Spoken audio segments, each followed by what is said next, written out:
From Spam Spam Spam Humbug, I'm Kenneth Cooley, better known as WTF Dragon, and this is a complete reading of Andrea Cantato's Through the Moongate.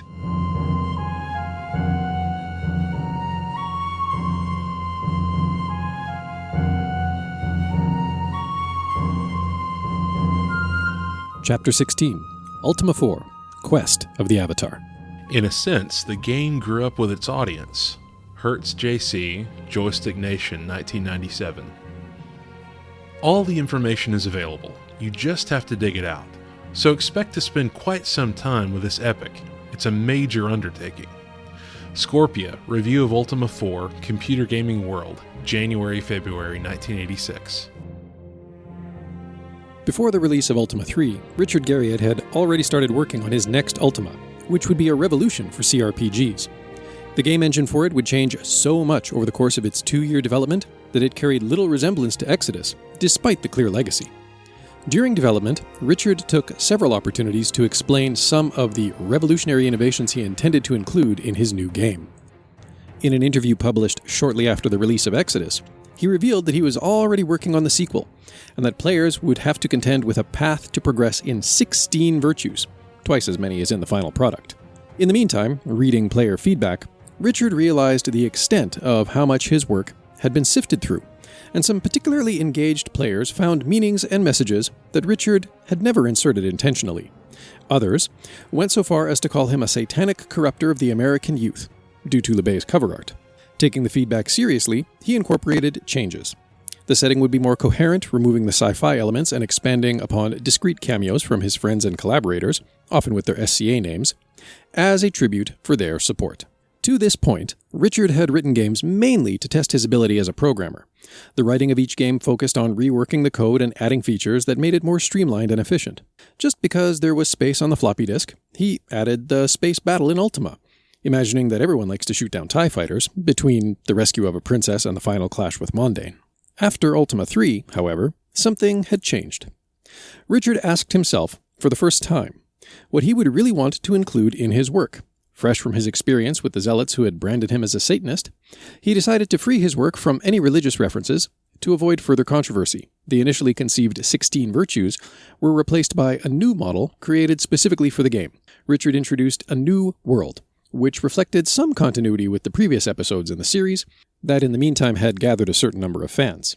After Exodus's defeat, Caesarea experienced an era of cultural, economic, and civil blossoming. The people gathered under the wise and enlightened guidance of Lord British to form a new kingdom, Britannia. They were following the 8 virtues, but needed spiritual guidance. Somebody would serve as an example by becoming the avatar of the virtues. Once again, the stranger from another world was called by Lord British. This time the task was not to save the world from a fearsome enemy, but to pursue the 8 virtues and transcend to the state of avatar. To crown the feat, the player would descend into the great Stygian abyss, a clear reference to Dante's Divine Comedy, which Richard read during the programming of Ultima 4 to draw inspiration for the player's final journey, in search of the Codex of Ultimate Wisdom. Prior to the game's release, Garriott announced in an interview that to finish the game, the player had to embody a paradigm shift, adapting to the revolution devised with Ro Adams III. For the first time in a CRPG, the purpose of an adventure was not to defeat an enemy, but to accomplish an abstract undertaking. In this case, embodying the 8 virtues. In retrospect, it is evident why the 2-year period preceding the publication of Ultima 4 was so difficult and challenging. Richard suffered from both anxiety and gastritis because of the enormous pressure. Creating a new way of playing was not just a challenge in his programming skills, but a big and dangerous bet. Would the public appreciate it? Would the players understand the novelty? For an audience that was used to an interface which had changed very little over the course of 4 years, the first moments of the game were likely disorienting. No character creation, no statistics. Instead, players were greeted by a full-fledged introduction. Richard opted to use a style similar to the narrative method of Roberta Williams' graphic adventures, an almost full screen of memorable art, underlined with the first sentences of the new game. The day is warm, yet there is a cooling breeze. The latest in a series of personal crises seems insurmountable. You are being pulled apart in all directions. Yet this afternoon walk in the countryside slowly brings relaxation to your harried mind. The soil and stain of modern high-tech living begins to wash off in layers. That willow tree near the stream looks comfortable and inviting. The buzz of dragonflies and the whisper of the willow's swaying branches bring a deep peace. Searching inward for tranquility and happiness, you close your eyes. A high-pitched, cascading sound, like crystal wind chimes, impinges on your floating awareness. As you open your eyes, you see a shimmering blueness rise from the ground. The sound seems to be emanating from this glowing portal. So began the player's journey into the world of Britannia. Then followed a dialogue with a fortune teller, a trope Garriott would reuse again and again, based on a hypothetical situation that imposed moral choices, clarifying which of the 8 virtues was most important to the player, and determining their starting profession. Each question was a choice between 2 virtues. For example, entrusted to deliver an uncounted purse of gold, thou dost meet a poor beggar. Dost thou A, deliver the gold, knowing that the trust in thee was well placed, or B, show compassion, giving the beggar a coin, knowing it won't be missed? These few rounds of questions, to eliminate all but one virtue the player cared most about, were already part of the adventure. And then the player was reminded that Ultima 4 was a journey that required much more than the usual skills needed to complete a video game in the mid-1980s. Determination, patience, stubbornness, and scrupulous application of the system of trial and error would not be enough. It was necessary for the player to identify and live the virtues within the game's world as the ultimate goal, to transcend to avatarhood. CRPGs had grown up from merely adopting some rules and mechanics from the fantasy setting of Advanced Dungeons & Dragons to embracing role-playing in the most complete sense of the word. The in-game experience of Ultima 4 resembled Ultima 3, with one notable innovation: a fog of war. Trees, walls, and closed doors hampered the view and prevented the player from knowing what was around the corner or beyond the nearest row of trees. The game began without a party similar to earlier Ultimas. The simple single-word dialogue system where NPCs answered with new clues when the right keyword was typed in wasn't extended, but played a much larger role. Instead of advancing levels by killing monsters, the game revolved around collecting clues about the virtues. Some of the NPCs would also accept offers to join the player as companions, forming a party of up to 8. The tile-based graphics system didn't change much, beside the evolution in graphical fidelity, and the addition of tiles specific to dungeons during tactical combat. The game engine was reworked to accommodate a party twice the size of that in the previous game. Unbeknownst to the user, the biggest differences in Ultima 4 were completely invisible. The engine kept track of the player's actions, or more specifically, their behavior. Players accustomed to stealing from merchants, killing jesters to save princesses, and getting gold, would find that their dubious activities would not lead to success. The player had to make a paradigm shift in themselves to identify with their role. The end no longer justified the means, and if the foreigner wanted to become an avatar, the player had to act accordingly. NPCs likewise played a larger role in the game. One could run into beggars and donate to them, thus taking a small step to obtain the virtue of compassion. Or by defeating an evil enemy, achieve progress in the virtue of valor. Each action had a consequence, invisible but nonetheless important, and the final success was the sum of all these small steps taken during the game. For every virtue, Richard implemented a system that, based on the player's actions or choices, would either advance or hinder their progress. In addition, every virtue had a representative city and sanctuary, along with an NPC that embodied it perfectly. And each virtue had a corresponding dungeon and Moongate, a portal leading to each city. Moongates were remnants of the map from Time Bandits. Some of these systems were quite intuitive. In addition to giving experience through the same mechanics as in Ultima 3, combat with monsters gave valor to the player character, provided that the opponent was evil. Others were less immediate to understand. It was possible, for example, to buy reagents from a blind seller and pay less than necessary, taking advantage of the dealer's disability. In this case, however, the player lost points in justice, while being honest gave a small progress toward obtaining that virtue instead. This hidden change was one of many systems implemented by Garriott to force the user, accustomed to stealing and killing for convenience, to change their way of play and reflect on their actions. It would be many years before it became commonplace in CRPGs to present the player with moral dilemmas, forcing them to deal with the consequences of their actions. The novel system introduced by Richard would remain a curious and unusual thing, yet the mark had been made, and games like Mass Effect, in which the player was often called to determine between the virtuous way, Paragon, or the ruthless way, Renegade, are clearly heirs to the system introduced for the first time by Ultima 4 in 1985. Unfortunately, the result was not without its flaws. Firstly, the fact that these mechanics were unknown to the player meant that players were unaware if any wrong decisions were being made. For example, it was possible to lose compassion points for letting evil creatures escape in a fight, or to lose points in spirituality for reciting the wrong mantra at a shrine, or in humility for speaking proudly to an NPC. For Richard, all of these actions could only have negative consequences, but the simple dialogue system sometimes led to penalizing the player for accidentally selecting an incorrect interaction. In an interview with Computer Gaming World, given shortly after August of 1985, Richard explained that at origin, he had only tested and completed Ultima 4 before it shipped. It was published with a series of very serious bugs, capable of ruining the gaming experience, or making it much more difficult to complete. Some fundamental dialogues, for example, were linked to incorrectly written keywords. Research, spelled R-E-A-S-E-A-R-C-H, instead of R-E-S-E-A-R-C-H, for example. The total lack of playtesting deprived Garriott of any feedback, and some serious flaws affected players' enjoyment of the final game. Several of the keywords and conversations were anything but intuitive, unfortunately. This also included some of the indispensable ones. Nonetheless, Ultima 4 was immediately and triumphantly welcomed by critics. Computer Gaming World, which had given so much space to the author before the release of his last game, reviewed Quest of the Avatar, judging it an incredible game, predicting that it would become a classic. Equally positive was the evaluation in Dragon magazine, which wrote the following year about Ultima 4, calling it the most impressive and complex adventure to date. On September 16, 1985, versions of Ultima 4 for Apple II and Commodore 64 were released, while the Atari 800 port would arrive only the following year.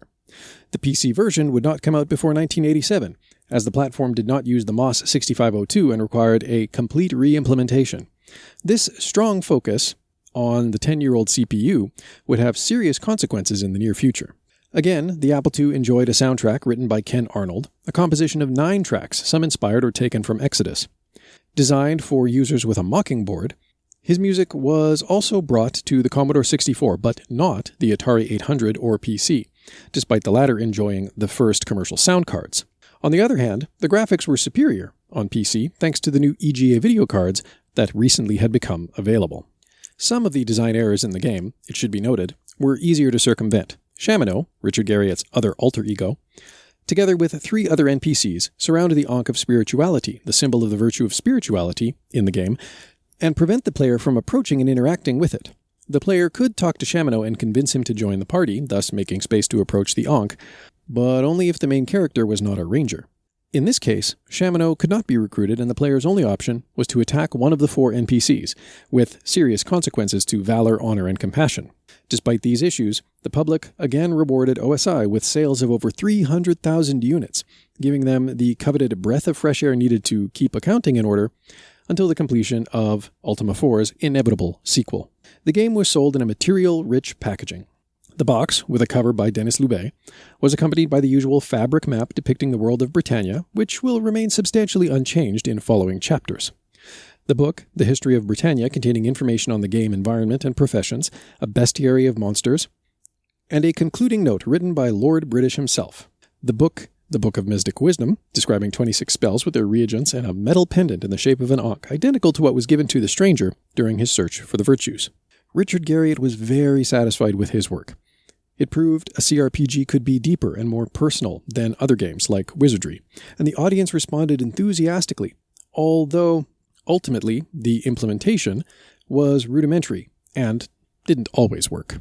Even Dave Arneson, co-creator of Dungeons & Dragons, Richard Garriott's first inspiration for creating games, gave Ultima 4 credit for having tried to go beyond the known horizon of skills, life points, characteristics, fighting, and experience accumulation.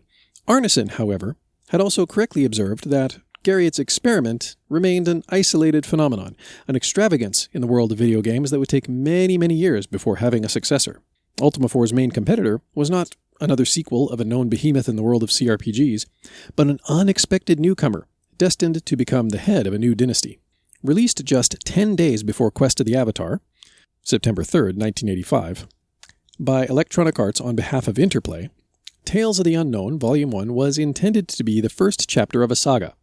The title, being slightly clunky, and the box design blending it in with the background, emphasized the slicker subtitle, The Bard's Tale.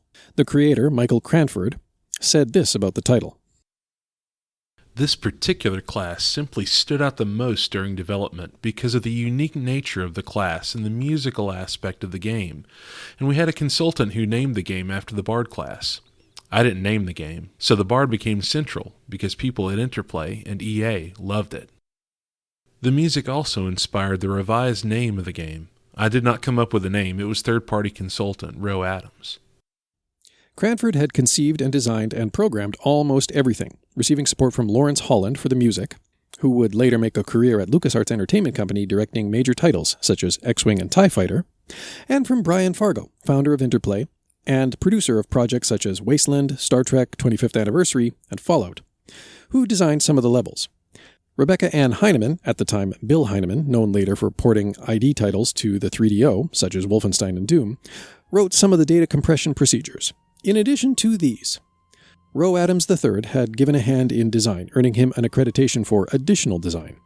Adams was at the same time involved with Ultima, Wizardry, and The Bard's Tale, something that allowed him to insert his beloved Skara Brae into 2 of these titles, and his favorite alter ego, Hawkwind of Skara Brae, into all 3. Strongly inspired by Wizardry, in The Bard's Tale, the player created and managed a party of 6 heroes, tasked with saving the town of Skara Brae, whose inhabitants had mysteriously disappeared at the hands of an evil wizard, Mangar. The user interface and turn-based combat system followed the common style established by Wizardry. The Bard's Tale immediately distinguished itself with the beautiful art in its perspective view. Enemies were well designed by David Lowery, and even equipped with rudimentary animations, a complex system of 85 spells, the presence of numerous well-designed puzzles, and the character of the Bard, the class that gave its name to the game, were refreshing and well-received. The Bard, a character class designed to support the companions with buff and debuff spells, would become an often copied trope in later CRPGs.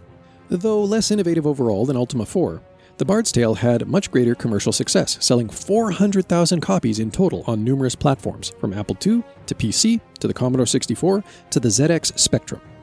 Part of the success also came from the choice of the Wizardry creators not to sell their title on the Commodore 64 until 1987, and on the very interesting feature to import player parties from Ultima and Wizardry.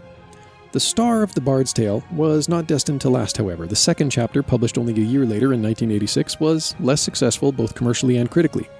Differences between Cranford and Fargo led to the removal of the first from Interplay, and the third chapter, published in 1988, saw the light of day without his involvement, achieving less and less compelling reviews and sales. The fourth Bard's Tale, developed at EA, had to undergo a sudden change of IP when collaboration between Interplay and EA broke down. It would take 30 years for The Bard's Tale 4 to materialize in 2018, this time developed by In Exile Entertainment, the company founded by Brian Fargo after leaving Interplay. Although imperfect and inferior in terms of sales, Ultima 4 represented one of the proudest moments in Richard Garriott's career. The following successful years would see many other acclaimed projects come and go, but from a creative and innovative point of view, it would take another dozen years for Richard to be able to imagine an equally new and revolutionary game that would change the market forever. To learn more, subscribe to Spam Spam Spam Humbug on Apple Podcasts, Google Play, Spotify, Stitcher, or wherever you get your podcasts. You can also find us on Anchor.fm at anchor.fm/SSSH podcast or at spamspamspamhumbug.com. To find out more about Through the Moongate, visit theira.it. That's theira.it. You can also find the book on Amazon. And of course, you can learn more about the book and its author at andreacantato.com. That's ANDREACONTATO.com. A big thank you to author Andrea Cantato for not only undertaking the effort of writing Through the Moongate, but also for agreeing to allow for it to be read to you in this and following Spam Spam Spam Humbug episodes. Tune in a couple weeks' time for the next chapter.